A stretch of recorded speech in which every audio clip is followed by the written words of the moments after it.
My name's Thomas. I grew up on the crowded streets of London, where many families were poor and hungry. The streets were dirty, work was hard to find, and children like me often had to look after themselves. One day I was accused of stealing a loaf of bread. It may not sound like a serious crime today, but in Britain then, even a small theft could bring a terrible punishment. I was called a convict. Britain had once sent many convicts across the Atlantic Ocean to its colonies in America, but the Americans fought the British in the American War of Independence and created their own country. After that, Britain could no longer send its prisoners there. The prisons filled quickly, and old ships called hulks were turned into crowded, floating jails. Britain needed somewhere new to send us. Several years earlier, Captain James Cook had explored and mapped parts of Australia's eastern coast.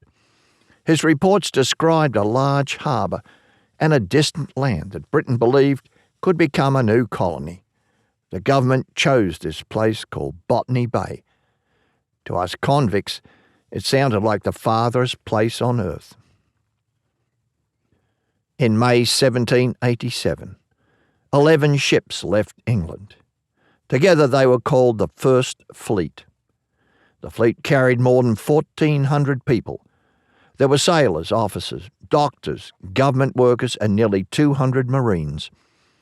There were also more than 750 convicts, including women and young people. Some Marines brought their wives and children. They were not prisoners, but they faced the same long and arduous voyage. Our leader was Captain Arthur Phillip. He commanded the fleet and had been chosen to become the first governor of the new colony. He had to bring 11 ships safely across the world and then create a settlement almost from nothing. Our voyage lasted more than 8 months. We sailed from England to Rio de Janeiro, then to Cape Town, and finally across the enormous Southern Ocean toward Australia. Our ship's officer kept a ship's log, recording the weather, our positions, illnesses, punishments, and important events. The convicts lived below deck, in dark, crowded spaces. The Marines stood guard above us. Their wives and children lived in cramped cabins on the ship. Food was plain, fresh water was carefully rationed, and the air below deck could become hot and unpleasant. When storms came, the ship rolled and groaned like a living creature. Sometimes we sang together. Our ankles might be chained, but our voices were still free. Songs helped us to remember home and forget our fear, at least for a little while. No ordinary convict left a full written account of the First Fleet voyage, so my story is an imagined first-person account based on what officers, sailors, and surgeons recorded. When we arrived, we discovered that Australia was not an empty land. Aboriginal people had lived there for thousands of years. They understood the plants, animals, seasons, rivers, and coastlines far better than we did. At times, food and objects were exchanged. At other times, fear and misunderstanding caused conflict. The newcomers also brought diseases that the Aboriginal people had never faced before. These illnesses caused terrible suffering and death. Botany Bay did not have enough fresh water, so Captain Phillip moved the fleet to Sydney Cove. We unloaded barrels, tools, animals, and supplies. At first there were only tents, campfires, and rough wooden huts. Everyone had to work. Trees were cut down, ground was cleared, shelters were built, and supplies were carried from the ships. Our crops did not grow well, and food became scarce. People searched the bush for berries, fruits, and other plants, although we did not always know which ones were safe to eat. The Aboriginal people possessed knowledge of local foods that had been passed down for countless generations. Kangaroos were unlike any animal we had seen in Britain. When other food was scarce, settlers hunted them and cooked the meat over an open fire. To hungry people, almost any meal was welcome. There were no bathrooms or running taps. Washing meant carrying water in a bucket and finding a little privacy behind cloth or trees.